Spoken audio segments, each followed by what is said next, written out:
Ini penting saya utarakan supaya ekstremitas itu berkurang. Logika-logika yang dibangun ulama itu ngikuti riwayat. Agama itu ngikuti riwayat, bukan sekedar akal. Saya punya contoh ketika kitab Ihya menutup kitabnya, yaitu Imam Ghazali. Itu ada dua orang. Ini di akhir kitab Rojak dan dipakai nutup kitab Ihya sebagai rojaknya Imam Ghazali. Ada dua orang min ahli nar dipanggil sama Allah. Ini sekaligus ijazah, kali ini ijazah betul. Yang dipanggil di ke surga itu masih muqayyad dan biangkalil jahim, masih muqayyad, masih dibelenggu sama atribut neraka. Terus sama Allah ditanya, dia jong kabarin rokok, wah syarromaka dan gusti rokok jenang takon, sekarang raina aja.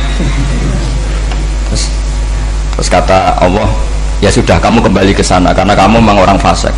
Itu lari, semangat mau ke neraka. Ini ijazah. Semangat disuruh kembali ke neraka itu semangat lari.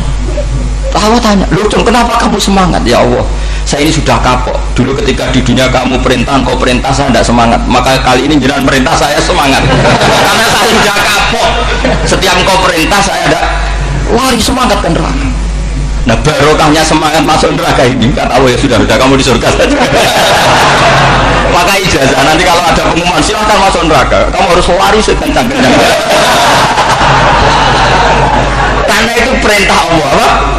Yang ketika kita di dunia kalau diperintah males-malesan. Kalau kamu diperintah sholat subuh jamaah kan males-malesan. Dan itu menjadi kita masuk neraka. Sebagai kafarah itu ya Allah, karena ini perintah engkau, saya tidak males-malesan lagi. Wes ngebalikin rokok, lari semangat. Allah akhirnya harus dimaafkan. Panggil lagi, sudah di surga saja. Barokahnya semangat masuk neraka. Nah ini ijazah ini. Ya diterima ya. Allah enggak semangat terima ya. Yang kedua enggak. Sudah kamu kembali ke neraka, pelengahan gitu. Enggak semangat. Allah dilihat terus enggak semangat. Kenapa kamu toleh-toleh? Ya Allah, saya tidak pernah ngira ketika engkau manggil saya ke surga, kemudian engkau kembalikan lagi ke neraka. Ya sudah di surga saja, barokahnya husnudzon. Jadi ini ijazah, kamu milih dua, milih yang mana terserah. Artinya apa? Logika kamu itu tidak mesti masuk apa yang dilakukan oleh Allah Subhanahu wa Ta'ala. Itu logika kamu kan tidak masuk, tapi Allah ya fa'alu ma yasha. Ini penting saya utarakan. Nah tapi orang-orang ekstrim itu maunya nyifati Allah dengan status yu'adzim, yantakim, jabbar, qahar. Sifatnya Allah Ta'ala itu 99. Kenapa apa kamu hanya satu? Jadi tetap saja menghadapi fenomena seperti ini tetap laisa laka minal amri syai'un aw yatuba alaihim aw yu'adzib. Sehingga setahu saya Mbah Mun, Mbah Hamid Pasuruan, guru-guru kita, habaib yang alim-alim itu melihat tamu macam-macam ya dilayani semua. Karena ini ngadepi fenomena sosial yang semuanya tidak jelas. Kalau nggak jelas apa? Ya kita bisanya berharap karena afdalul ibadah itu intidharul farad. Kalau belum Islam sekarang kita harapkan nanti. Kalau bapaknya enggak kita harapkan anaknya. Kalau anaknya belum kita harapkan cucunya. Karena agama ini limangka nayarjuwo awal yaumal akhir. Agama ini bagi yang terus berpengharapan, bukan bagi yang putus asa. Ini yang penting saya utarakan. Jadi apalagi Allah sudah punya rencana tadi yang goblok-goblok di pedalaman Dayak bikin masjid. Yang pintar-pintar ramen lomba untuk sangu, untuk umroh. Kira-kira memberi sama mendapat pahalanya keren mana? Memberi. Tapi tidak usah jadi goblok tidak usah direncanakan, sudah terjadi. Jadi makanya saya bela karena sudah terjadi gitu. Tapi tidak usah direncanakan. Nanti terus wah goblok aja cara Gus Pak agak apa-apa. Sudah kadung, ini cuma kita itu iman ya. Jadi karena yang pinter itu yang jumlahnya tidak banyak. Ini kita bully saja. Karena kamu bully pun tetap mulia kan orang pinter ini. Tapi kalau orang goblok gak dibela habis dia. Yang pinter buat dikritik kayak apa kan tetap mulia kan.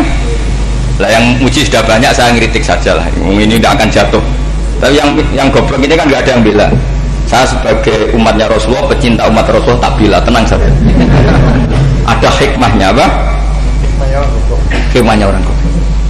Betul loh, saya itu sering ketemu dokter, ketemu profesor tuh nangis. Tak tanya kenapa nangis.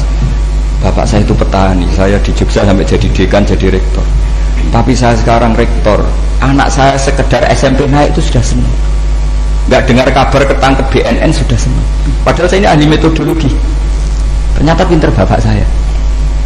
Karena bapaknya tadi hanya petani bisa menjadikan anaknya profesor, tapi profesor tidak mesti bisa jadi. Anak saya anak SMP aja sudah senang. Karena Allah ingin membuktikan pinter kamu itu tidak ada artinya di depan iradatullah. Di depan apa? Iradatullah. Supaya orang tunduk. Lu coba yang jadi ulama tabi'in itu rata-rata abnaul mawali, anaknya budak yang dimerdekakan. Karena Allah seperti itu.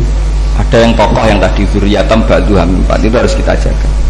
Saya termasuk orang yang ditakdir punya mbah-mbah alim, itu juga harus dijaga. Yang enggak alim peluangnya masih banyak sebanyak-banyaknya.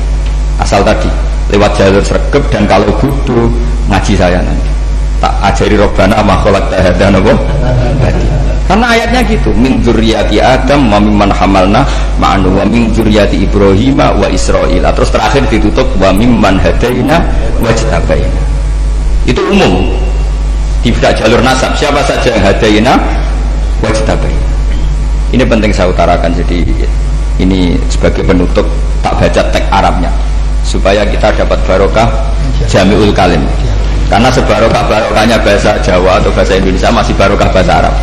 Cuma kalau tidak saya terjemah dulu, nanti saya baca ini kamu amin dikira doa aja sih.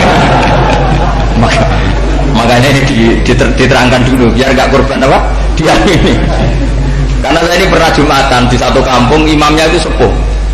Imamnya sepuh, khutbah itu nggak selesai karena dia nggak bisa menyelesaikan sesuai teks di bukunya itu. Yang belakang mantap terus amin. Akhirnya Pak Khotib ngadeg lagi, cungkurung Jawa.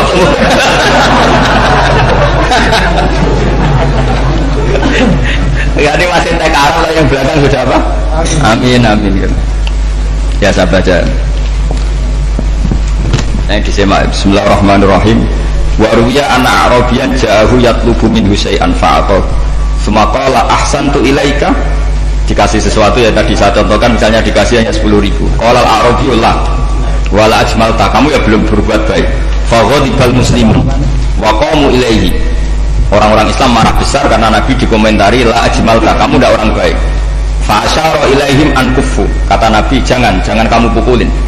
Kalau di Madura sudah tuntas tuh kena celurit itu kalau. Sumakoma kalau di MA ada dia di Madura asli tadi ya. Sudah tuntas. Sumakoma wa dakhala manzilahu. Setelah itu terus arsala ilahi sallallahu alaihi wasallam wa zadahu syai'an. Kemudian Nabi menyuruh dia, ayo masuk rumah terus ditambahi. Faqala ahsantu ilaika qala na'am fajazakallahu min ahlin wa asyiratin khairan. Setelah ditambah banyak sama Nabi, saya sudah baik sama kamu. Wah baik kalau sekarang baik. Itu mengatakan baik karena ditambah uang, bukan karena dari nuraninya, karena ditambah uang, ditambah duit. Amplopannya ditambahin. Faqala lahu Nabi sallallahu alaihi wasallam, innaka qulta ma qulta wa fi nafsi ashabi min dzalika syai'un. Fa in ahbabta faqul baina aydihim ma qultu baina yadayya hatta yadhaba ma fi sadrihim alaika. Kamu tadi ngomong dan menjadikan sahabat saya tersinggung. Coba sekarang klarifikasi supaya mereka clear apa? Itu menunjukkan klarifikasi itu termasuk wataknya Rasulullah sallallahu alaihi wasallam. Tadi kamu menyinggung saya di depan umum, maka sekarang kamu muji saya juga harus di depan umum supaya clear, supaya mereka tidak punya perasaan macam-macam. Sudah akhirnya qala na'am falamma kana al-ghadu abil asyib ja'a faqala sallallahu alaihi wasallam inna hadzal arabiyya qala ma qala fazidnahu fazama'nahu radiya kadzalik qala na'am fajazakallahu min ahlin wa asyiratin khairan. Terus faqala Nabi sallallahu alaihi wasallam, ini penting ya bagi semua dai, bagi semua ustaz. Masali wa masalu hadza masalu rajulin lahu naqatun syaruddat alaihi fattaba'an nasu wa fa'abba'an nasu falam yaziduha illa nufuran fanadahum sahibuha khallu baini wa baina naqati fa inni arfaku biha minkum. Jadi namanya unta, sapi atau kuda itu lebih terbiasa sama pemiliknya sama orang lain. Sama pemiliknya. Kalau orang lain ikut mantu ketika berat malah tambah lari. Sama kiai sama umat tuh, kalau kiai kan punya syafaqah sama umat, maka inginnya umatnya dimaafkan. Tapi kalau kubu sebelah inginnya mengkafirkan, mendosakan, membid'ahkan, itu bisa diharap nggak umat mau kembali, malah lari. Makanya saya pernah ngalami ini serius. Ada orang tukang ngafir-ngafir nawang NU gitu. Di majlis, satu majlis dengan saya. Singkat cerita semua NU pinter. Waya jamaah duhur itu waya sholat. Ayo jamaah, aku gak sholat. Kenapa? Kafir sholat bareng. Gak wajib kafir sholat. Tidak ada usah kafir, sholat saja. Mereka itu kan omongannya ta'arud, mengkafirkan kita tapi mewajibkan kita sholat. Sholat wajib nggak bagi orang kafir? Nggak wajib. Berani nggak mereka mengatakan yang dikafirkan nggak perlu sholat karena sudah kafir? Berani nggak kira-kira? Nggak berani. Jadi omongan mereka itu paradoks semua. Karena memang nggak pernah ngaji. Nggak pernah apa? Nggak pernah. Ngajinya betul-betul. Nggak pernah khatam tadi. Ya jadi kata Rasulullah, fa inni arfaqu biha minkum wa a'lamu fatawajjaha baina yadiha fa akhudalaha minkum mil ardi faradda hatta ja'at wastanakhat wa shadda 'alaiha rahlaha wastawa 'alaiha wa inni law taraktukum kaqaulihi. Terus ya sudah seperti itu. Faradda hatta ja'at terus wa shadda 'alaiha rahlaha wastawa 'alaiha wa inni law taraktukum terus itu walhasil itu terusannya hadis itu, kalau saya membiarkan dia dengan keyakinannya tadi mengkritik saya dan dia mati maka dakhalan. Jadi intinya gini, senang Nabi dibayar itu sah. Senang Nabi dibayar itu sah. Senang Nabi dibayar itu sah. Jadi ya kalau ada maulid terus kiainya ngasih makan-makan terus menjadi senang Nabi karena ada Bukharinya, itu juga sah. Oleh zaitun sah. Terus kiainya senang karena untuk amplop juga sah. Jadi ini sudah ini sama-sama sah. Karena untuk kebaikan selalu sah. Makanya mungkin di sini ya habis dulu kajian di sini pasti ada sarapannya pertama, kopi dan sarapan ngaji pagi. Jadi orang datang ingin sarapan tidak apa-apa. Tidak apa-apa sah. Sayyid Muhammad juga gitu, kalau ada orang ngaji dikasih uang juga sah.